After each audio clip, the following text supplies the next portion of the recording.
Good day, everyone. So, our topic for today is all about linear inequalities in one variable and their graphs. So, since we already have discussed some of the problems and examples about linear inequalities, we will now proceed to the other examples.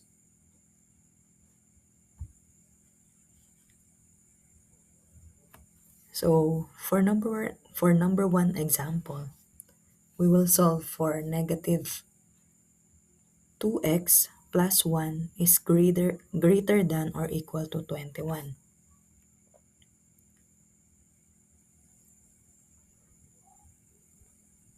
So let's solve the given inequality step by step.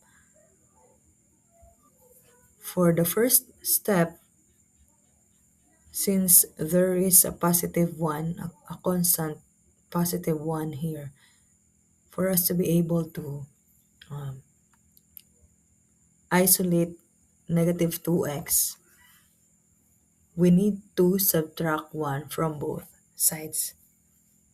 So it will become negative 2x plus 1 minus 1 is greater than or equal to 21 minus 1.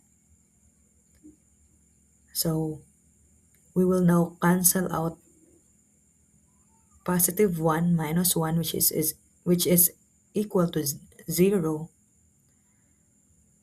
and bring down negative 2x is greater than or equal to 21 minus 1 is 20. So we will now have negative 2x is greater than or equal to 20. And after that, the next step is we will divide both sides by negative 2 since there is a numerical coefficient negative 2 beside the variable x. So it will become negative 2x over negative 2 is greater than or equal to 20 over negative 2. So we will now cancel out negative 2 over negative 2 and it will become x. And since we divide negative number, we will now reverse the inequality symbol into less than or equal to.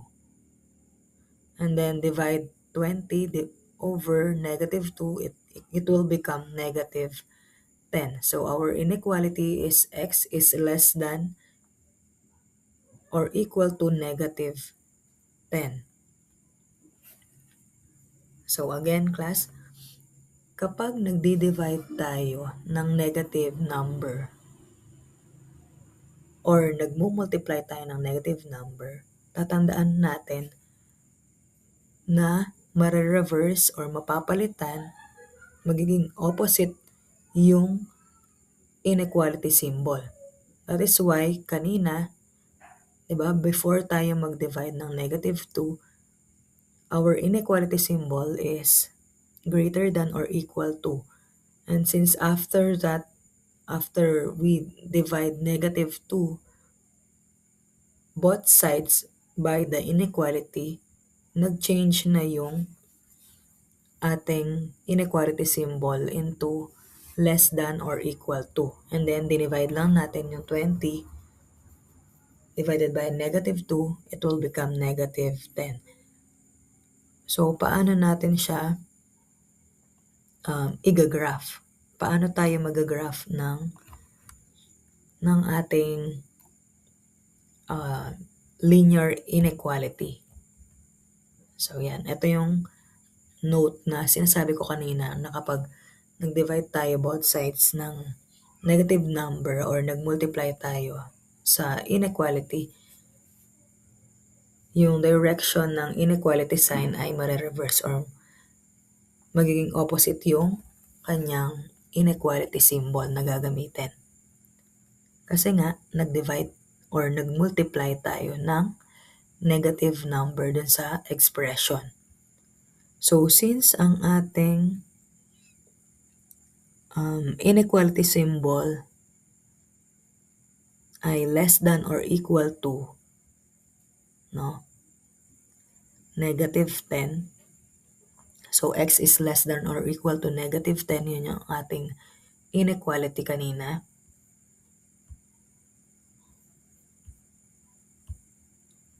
Yan. So, yan, di ba? X is less than or equal to negative 10. So, ibig sabihin, yung possible value or yung solution natin, no, na pwedeng maging value ng x ay mga numbers na less than or equal to negative 10. So, ibig sabihin nun, pwedeng yung value ng x ay negative 10 because our inequality symbol is less than or equal to. Meron siyang equal to, di ba? Kaya ang gagamitin natin na dot or circle dito ay solid circle or solid dot, no, dun sa negative 10. So, ipo-point out mo siya dun sa negative 10. And paano natin i-graph yung solutions? Since x is less than or equal to negative 10, yung ating inequality, so, kapag less than, ibig sabihin, yung graph natin ay going to the left. Kasi yun yung mga numbers na less than negative 10. Halimbawa dito, no? Yung negative 12, negative 14, negative 16, negative 18, and so on and so forth. No, lahat ng mga numbers na nasa left side nung negative 10, kasama yung negative 10 since ang ating inequality symbol ay less than or equal to negative 10. So, ito yung magiging itsura ng ating graph. So, ibig sabihin, ang sakop left side nung negative 10, kasama ang negative 10, those are less than or equal to negative 10. So, yun yung magiging maaring possible values or yun yung mga possible values na pwedeng pamalit dun sa variable na x.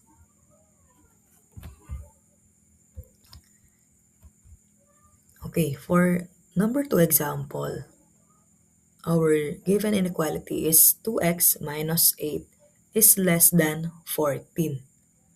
So, isa-solve ulit natin yung given inequality into step-by-step procedure. No?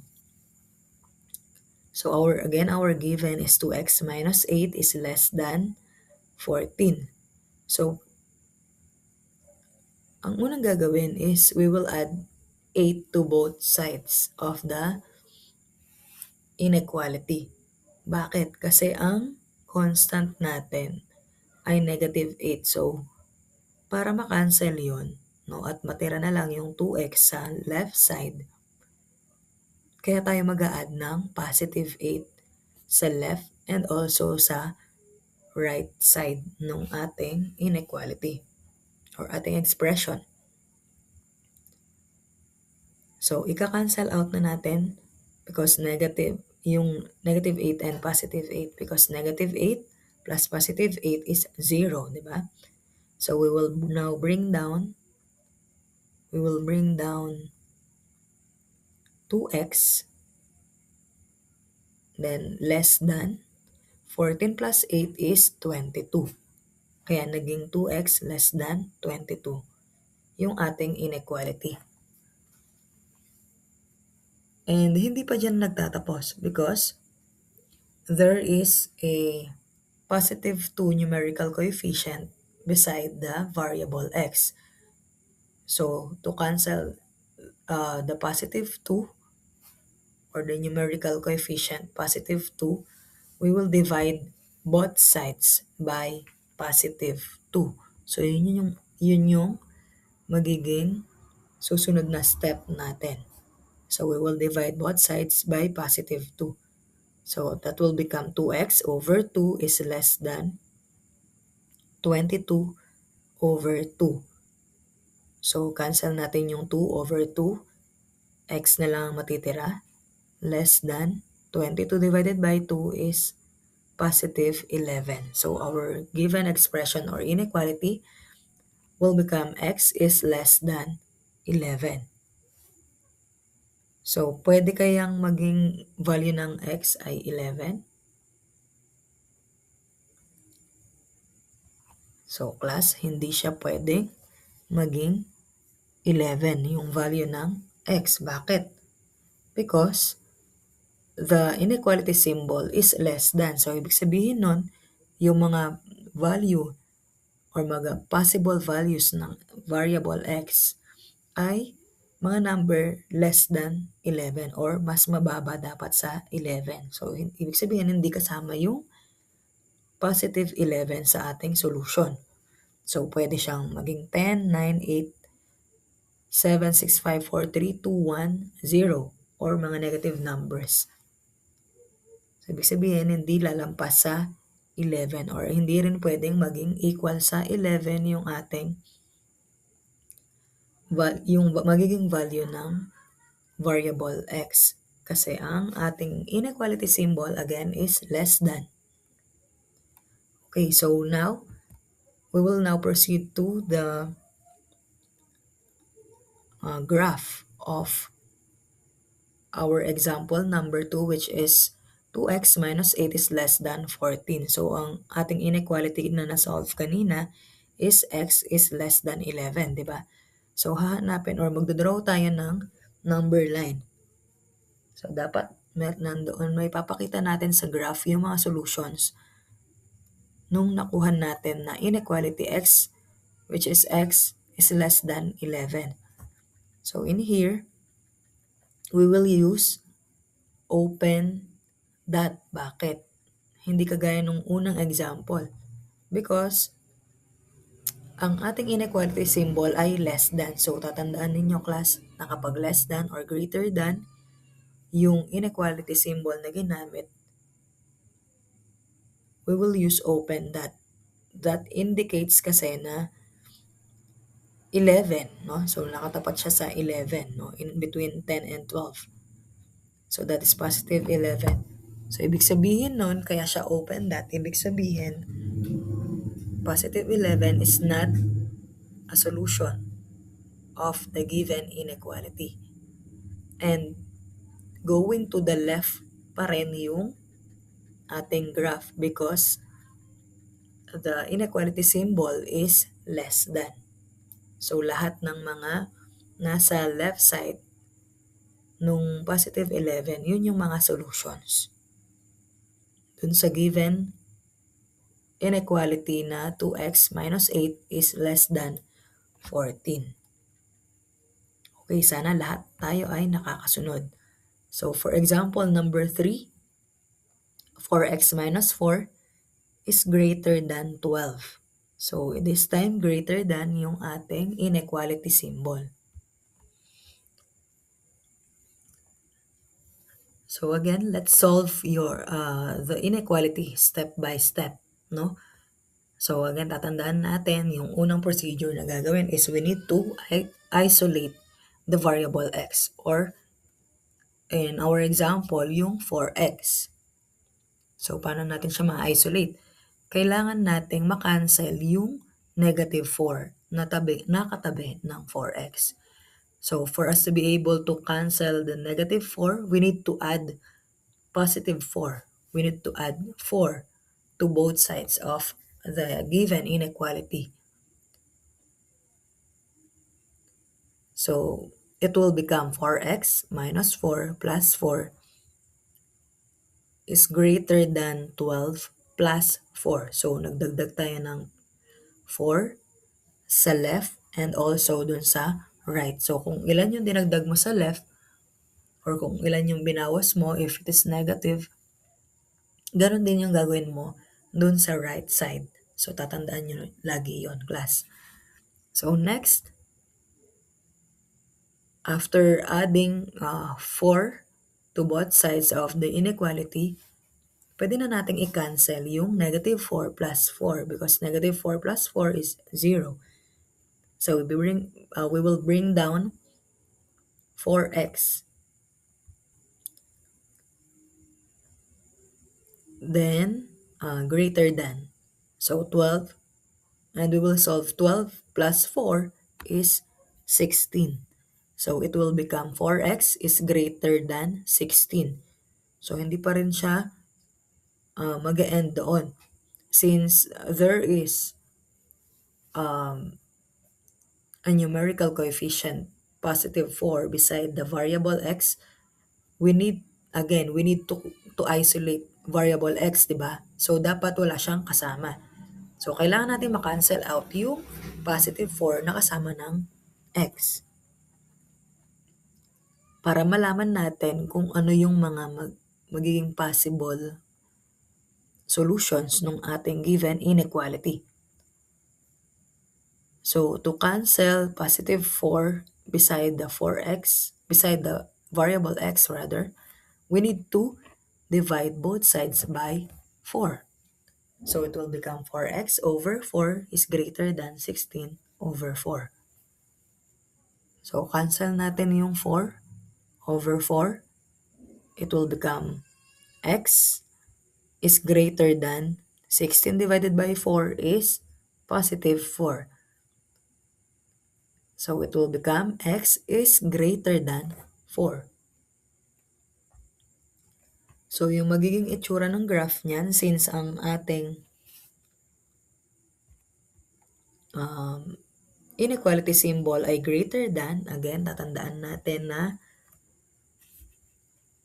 gagamit tayo ng open dot or yung dot na gagamitin natin ay hindi naka-shade because yung 4, no, dito, yung positive 4 ay hindi pwedeng, yung variable x rather, hindi pwedeng maging 4 ang value niya because dun sa ating final answer kanina, no, eto, it is x is greater than 4 dapat. So, dapat mga numbers na mas mataas sa 4. Since greater than ang ating inequality symbol. Kasi wala naman siyang, hindi naman greater than or equal to ang ginamit, di ba? Greater than lang. So, we will use open that dun sa tapat ng positive 4. So, that indicates that positive 4 is not part of the solution of the given inequality. And as you can see dito sa ating graph, no, it is going to the right because the inequality symbol used is greater than. So, ibig sabihin yung mga numbers greater than 4 ay nandun sa right side niya based on our number line, which are 5. It can be 5, 6, 7, 8, 9, 10, and so on and so forth. Okay. So, since tapos na tayo dun sa mga simple examples, no? At kasama sa ating learning objective is to solve word problems involving linear inequalities in one variable. So I have here example number 4. A library allows a maximum of 10 books to be checked out at a time. If Emma currently has 4 books checked out, how many more books can she check out without exceeding the limit? So sa library daw, ang inaalaw lang na ma-check out na libro ay maximum of 10 books. So hanggang 10 lang na books. So kung si Emma daw ay nakapag-check out na ng 4, na books, ilan pa daw yung pwedeng i-check out niya na hindi lalampas dun sa limit na maximum of 10 books. So, ano ang gagawin natin dito? So, for letter A, so to answer the problem, no, first is we will write an inequality to represent the situation. So, magsusulat tayo, no, just like what we did on our previous lesson, which is all about linear equation in one variable. So, same lang doon, magsusulat tayo ng mga representations and inequality na magre-represent doon sa ating given situation. So for this example, for our representation, let B be the number of additional books Emma can check out. So since sabi doon sa ating problem, no, 4 na yung na-check out na books ni Emma. So ang tanong, ilan pa daw ba yung pwede niyang ma-check out na hindi lalampas dun sa limit na maximum of 10 books.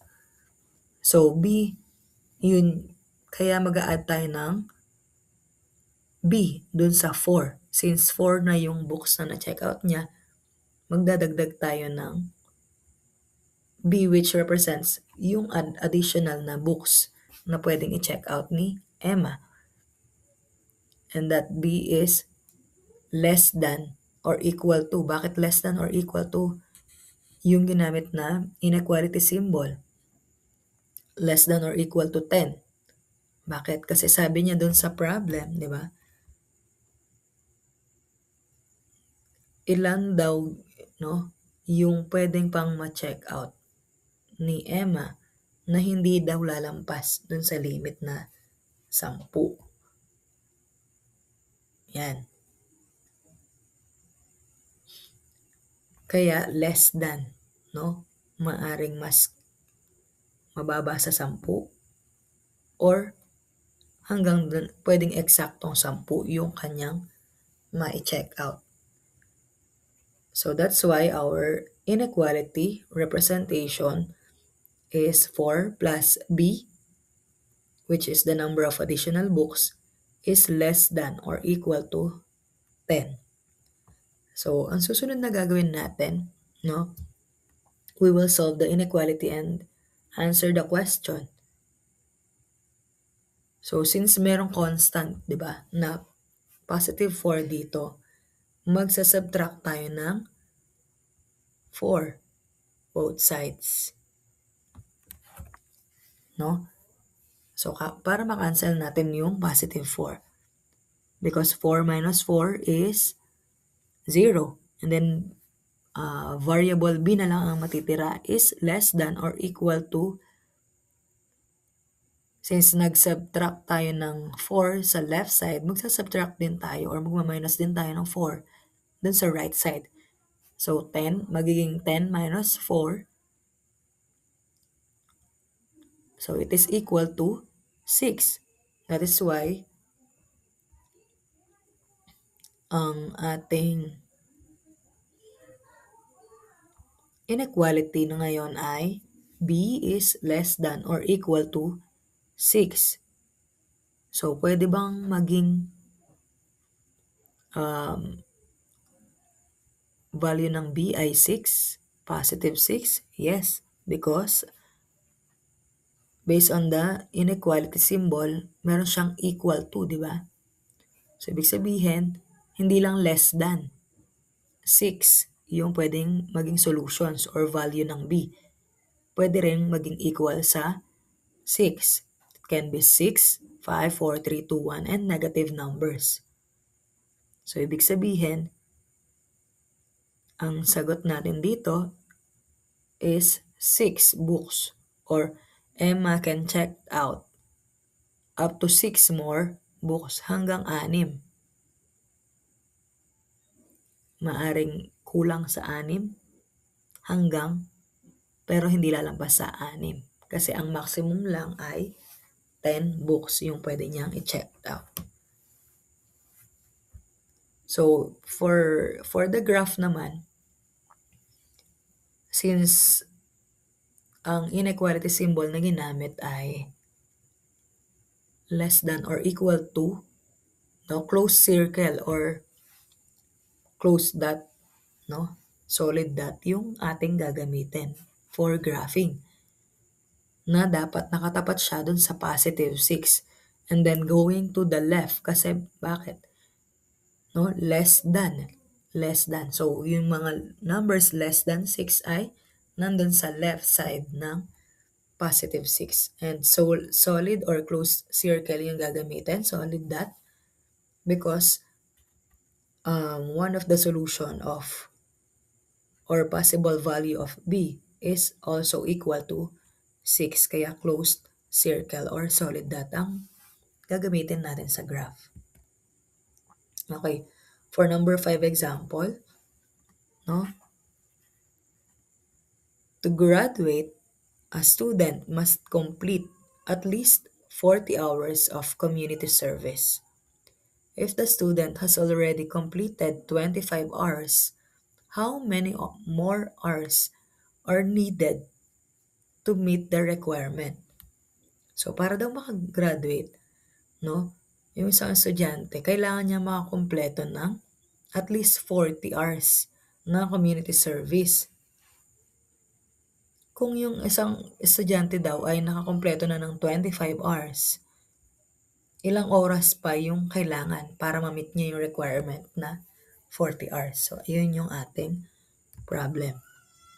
So, anong gagawin natin? No? Of course, we will write an inequality to represent the situation. So, magsusulat tayo ng representation and an inequality. No?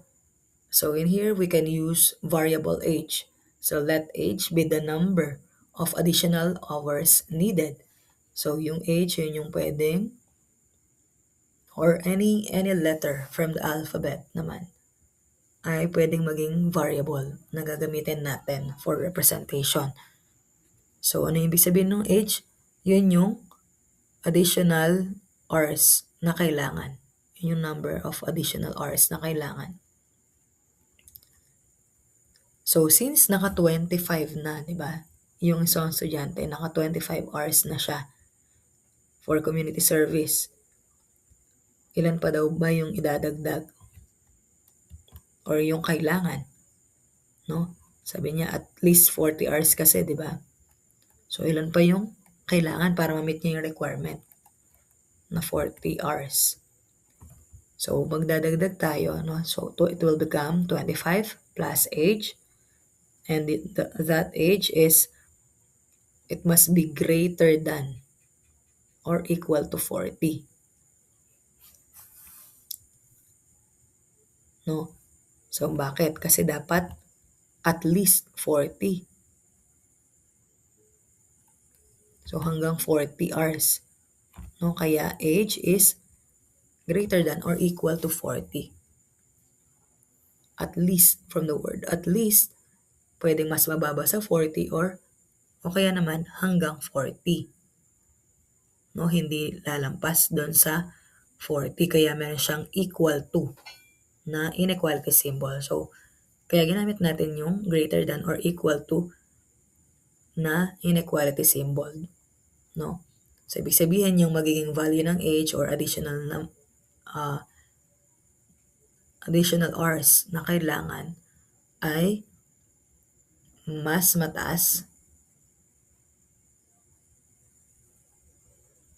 siya doon sa based doon sa 25 and equal to or equal to 40.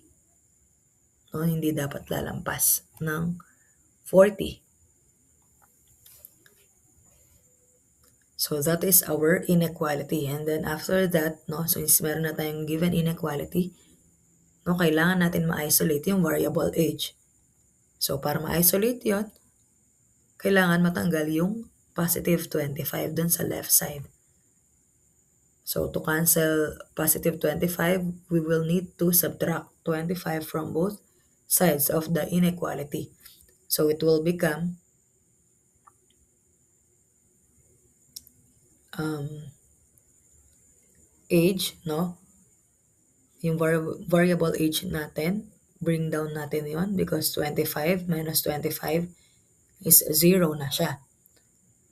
Then, copy greater than or equal to, then 40 minus 25. Since nag-minus tayo ng 25 sa left side, mag-minus din tayo ng 25 sa right side.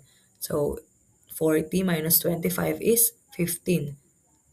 So, ang sagot natin is age is greater than or equal to 15. So, ibig sabihin, our answer is the student needs to complete at least 15 more hours of community service. No, para makumpleto niya yung 40 hours para siya ay makagraduate. So, for graphing naman, since ang ating inequality symbol ay greater than or equal to, so we will use closed circle which is at the point 15 or dun sa based on our number line, dapat nakatapat siya dun sa 15, positive 15. And closed circle ang gagamitin or solid dot because again, our inequality symbol is greater than or equal to 15. And our graph is going to the right because again, the inequality symbol is greater than or equal to. So meaning to say, the numbers at the right side of 15 are greater than 15. And kaya solid dot or closed circle yung gagamitin is because pwedeng maging value ng variable age ay 15.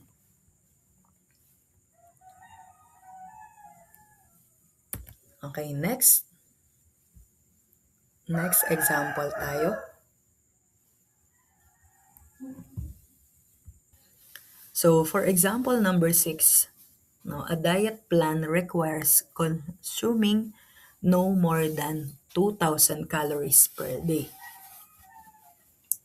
So if someone has consumed 1,350 calories by dinner, how many more calories can they consume for the rest of the day without exceeding the limit?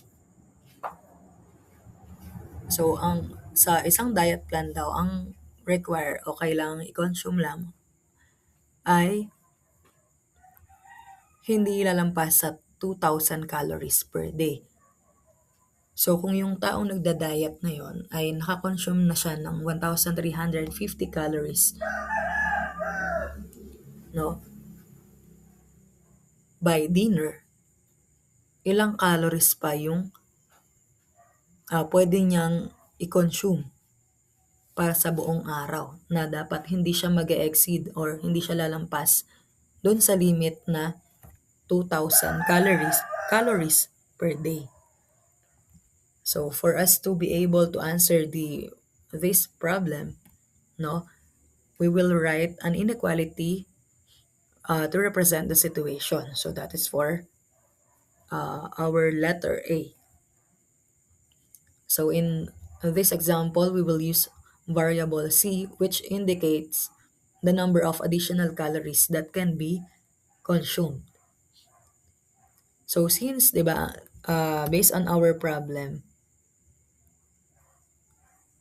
yung nagda-diet na yon ay halimbawa nakakonsume na daw siya ng 1,350 calories by dinner, no?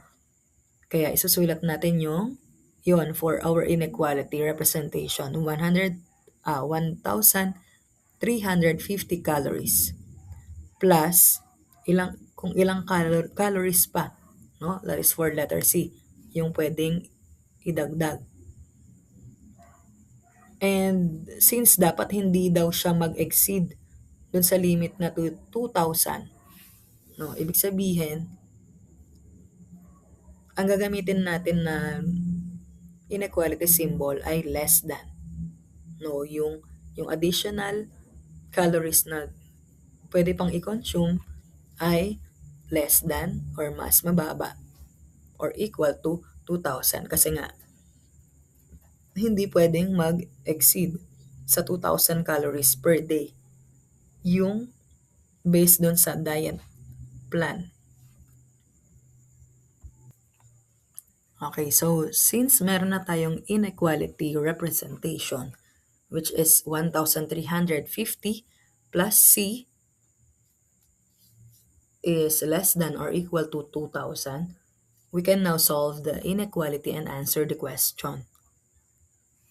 So again, our first step in solving inequality, we need to isolate the variable, which is variable C in our given inequality. So we need to cancel out the constant, which is 1,350.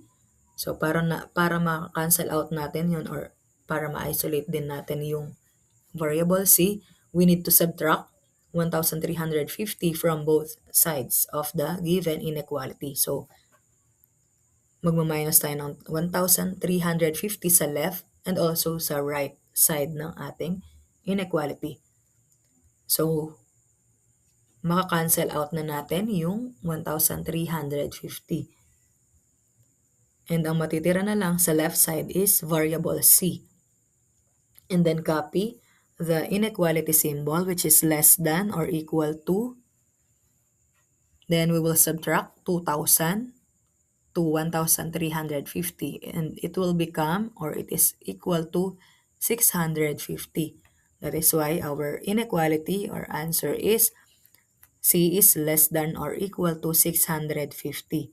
So ibig sabihin, our final answer in the given problem is the person can consume up to 650 more calories for the rest of the day.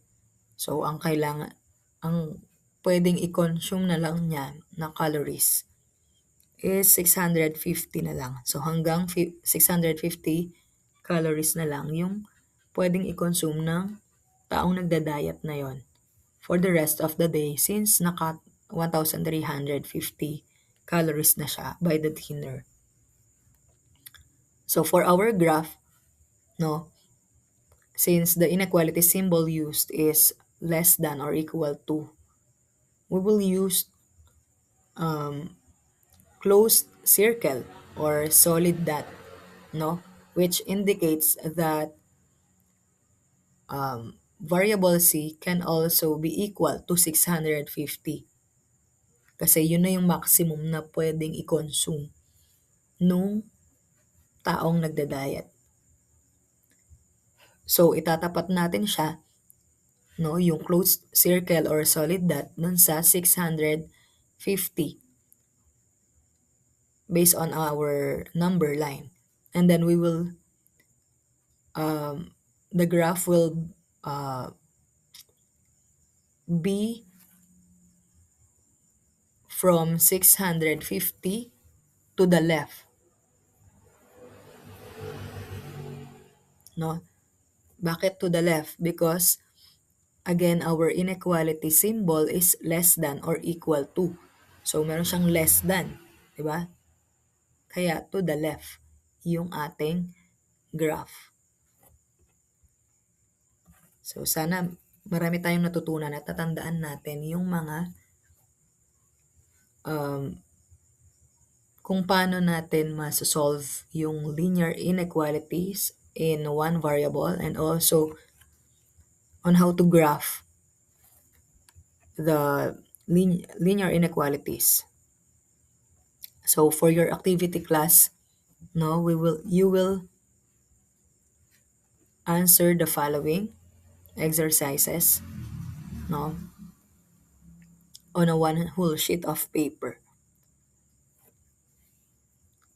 So you will copy or you may copy the given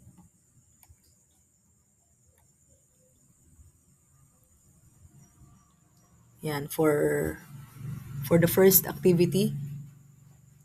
You will solve the following inequalities and graph their solutions on a number line. So dito kahit kayo na yung magdo-drawing ng number line.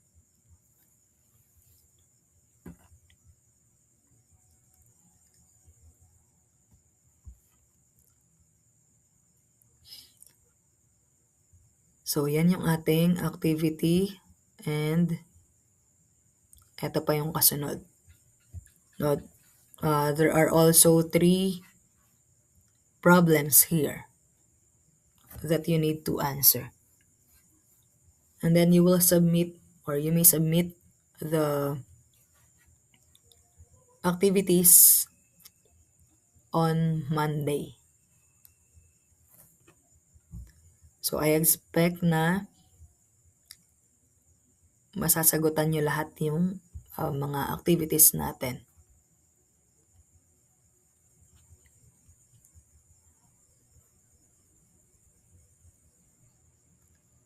Okay, so that's it.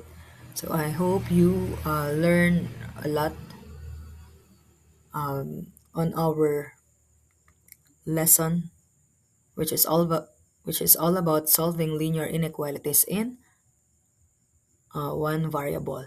So meron na siyang graphing and word problems.